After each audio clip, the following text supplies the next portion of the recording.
The following transcripts were recovered from the laboratory of Dr. Mina Liao after the terrorist attack that claimed her life. They contain partial observations from the Security Level 7 Echo Project. For reasons that should be apparent, it is vital that these documents remain at top secret classification. Entry 10072.7225.21237. For the last several years, I have been engaged in ongoing attempts to evolve a new generation of artificial intelligence that can learn adaptively through my robotics projects with Overwatch. It is my intent to develop an AI that is sufficiently sophisticated to perform at levels akin to that achieved with Omnica Corp's Aurora project. Hundreds of attempts to recreate the precise conditions of that project have failed. Without going into the physics of the issue, I have come to believe that Aurora's well-known and exhaustively studied quantum event cannot be replicated. In addition, in the decades since, the UN has put strict regulations in place to minimize, if not eliminate, conditions that could result in the creation of a newborn sentience. It has been difficult threading the needle, so to speak, trying to maintain the progress under such conditions. Though I certainly understand their purpose, particularly given my place in the history of the field.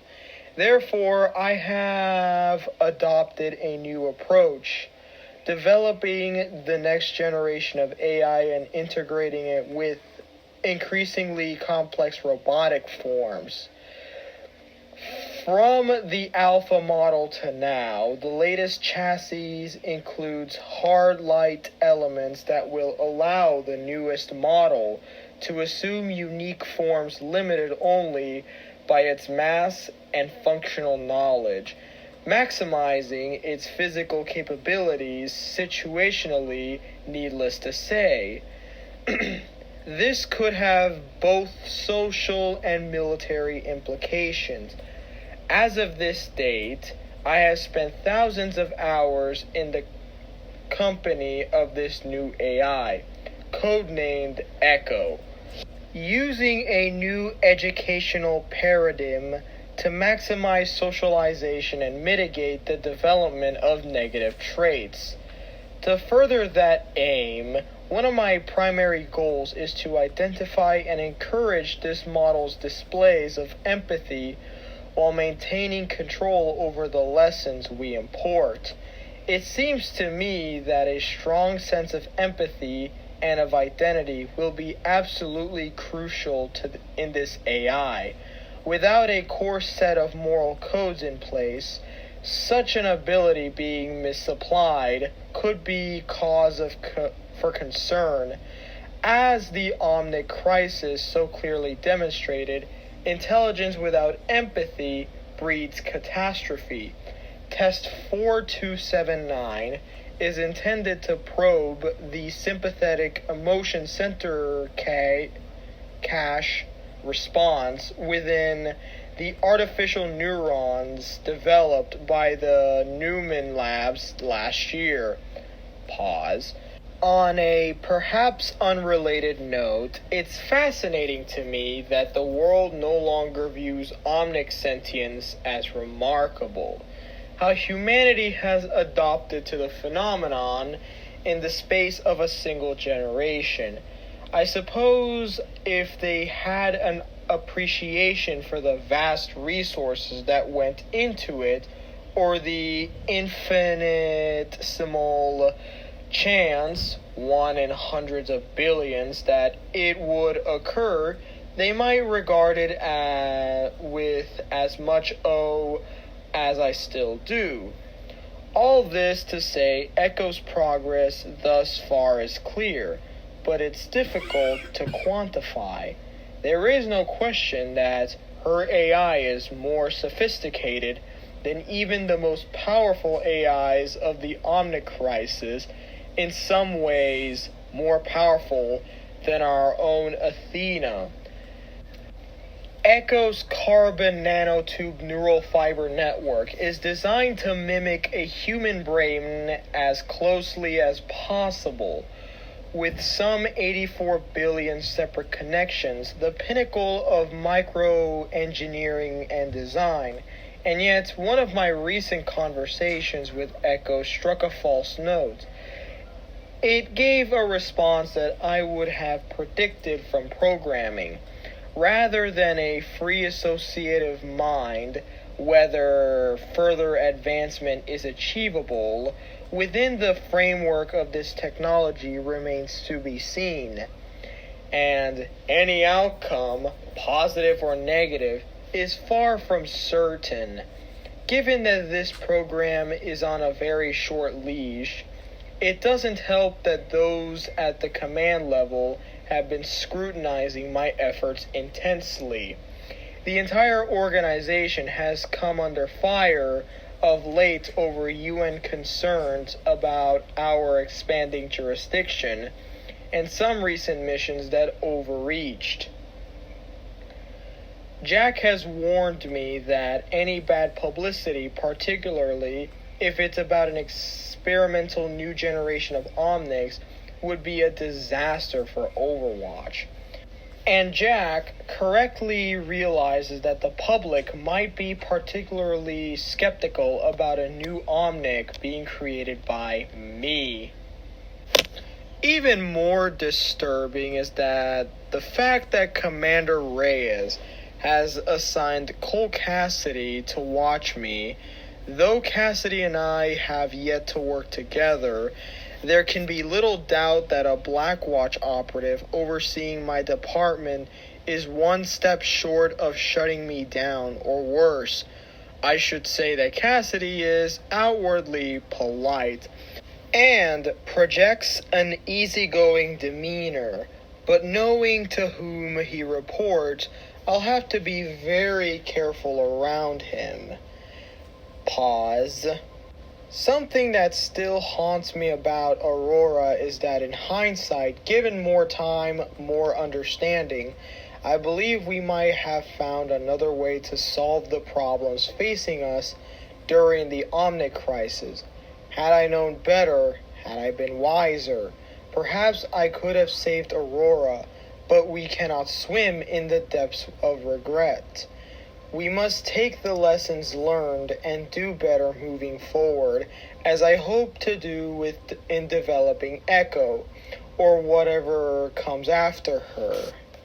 Entry 10073.8.02.2143. I will admit I may have misjudged Cassidy. Despite his allegiance to Blackwatch and Commander Reyes, he has demonstrated not only a willingness to keep what I'm doing between us, his words not mine, but also a more canny, intuitive understanding of what I'm trying to achieve than I gave him credit for. In fact, much as I hate to admit it, he's opened my eyes to something. Cassidy was in the testing area earlier when Echo underwent a field psychology test. During the test, Echo eliminated the wrong target and exhibited external signs of distress. Though he was certainly not supposed to interact with her, Cassidy de-escalated the situation, saying that it was just a mistake and she'd get it right next time. Echo's response was that she was not supposed to make mistakes.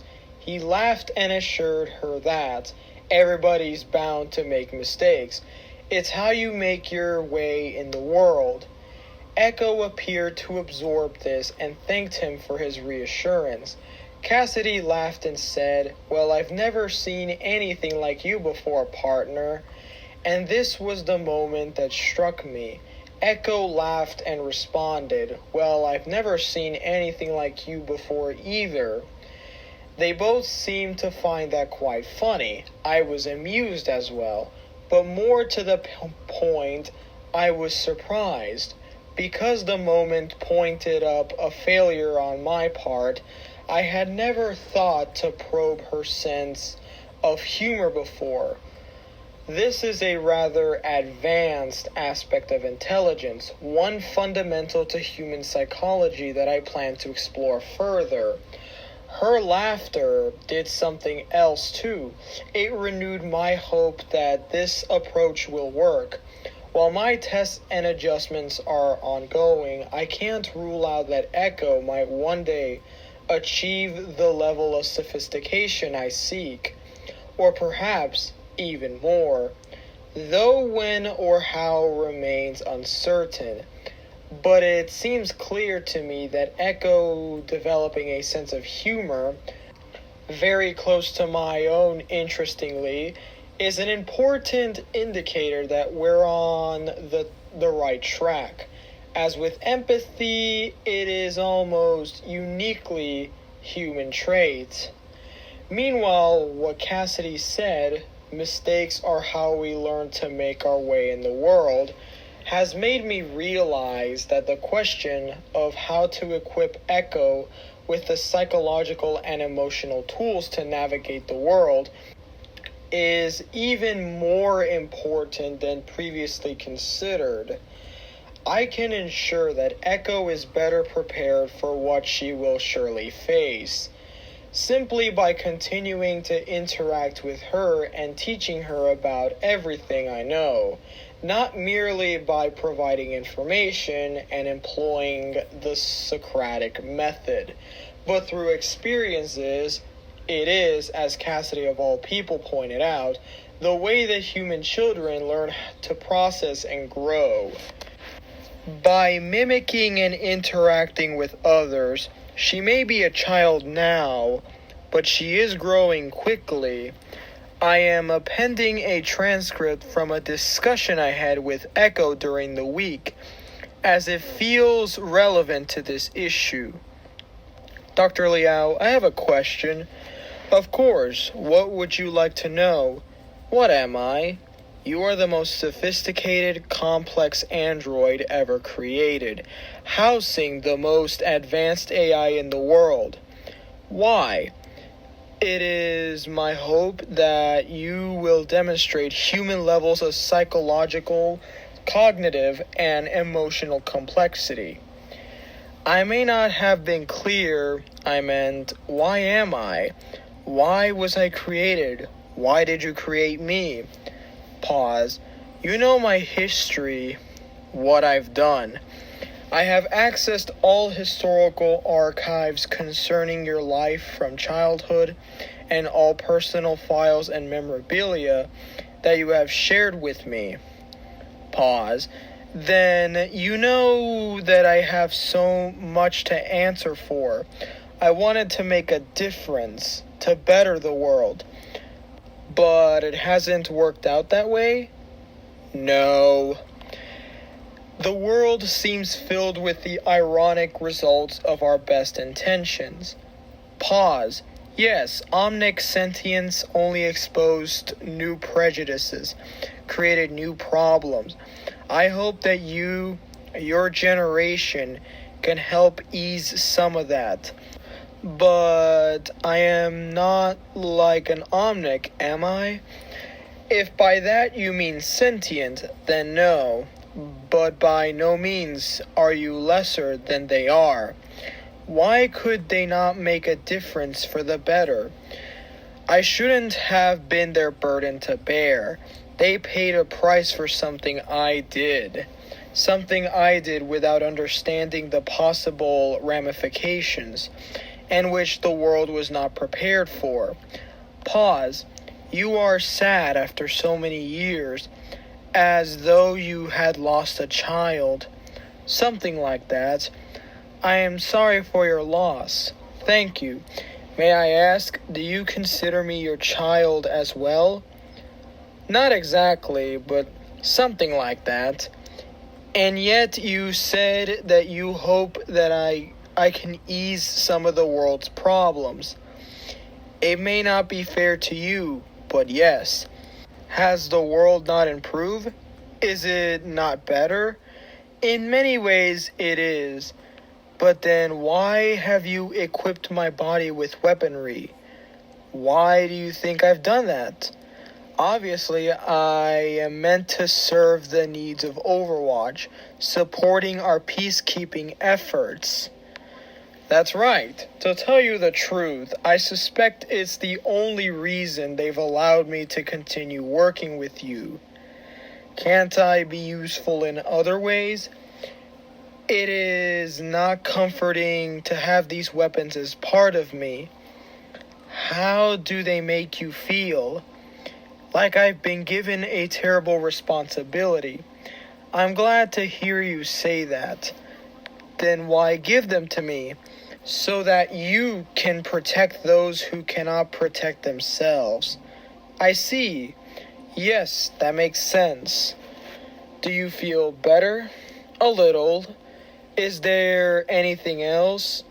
You said that you wanted to prepare me for the world. I assume you didn't mean that militarily, but psychologically. That's right, and I know that you've studied me intensely. You've taken on many of my speech patterns, behaviors, which makes sense given that I have been, until now, your primary means of contact with the world. I have tried to emulate you. I mean, other than your love of rhubarb sorbet. But I can also emulate others, such as Commander Morrison or Cassidy. The more time I spend with them, the better I can understand them. Why Cassidy? I like Cassidy. Huh, so do I. I know. I'm very much like you. Yes, but we must be circumspect about you. I want to ease you into the world in your own time. I think I understand. Omnic sentience was at a break point in society. Humans were not prepared for the Omnics, and they did not respond well. Nothing in the world was the same after Aurora. That's true, and that is not what I want for you. What is it that you want from me? To be the next step, the bridge that brings them together, Omnic and human. I like that. Our conversation has changed me, has changed how I think about Echo and what she is capable of. For the first time, I don't know her limitations, which is both unnerving and exciting. What is even more exciting is seeing my own feelings for the project reflected in Echo herself. I can't wait to see what she does next.